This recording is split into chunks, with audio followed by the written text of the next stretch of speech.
as you can see here, we put a plate of bread next to the seagulls and see if they would eat it.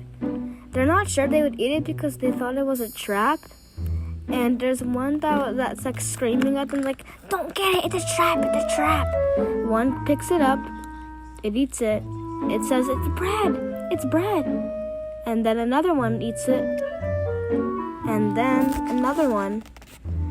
And then the seagulls are like, it's bread, come and get it.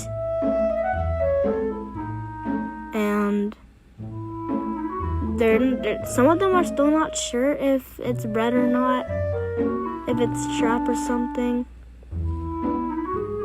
They're still walking around it until fighting.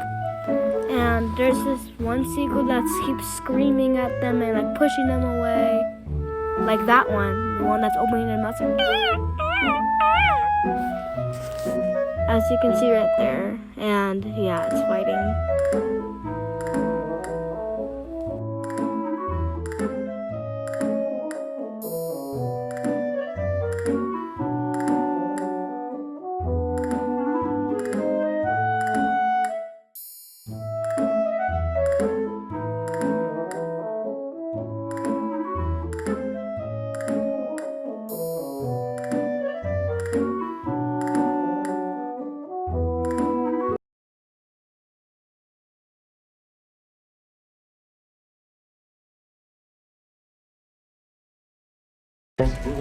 Now the seagulls are happy that they ate food, and now they went up to the beach to wash off.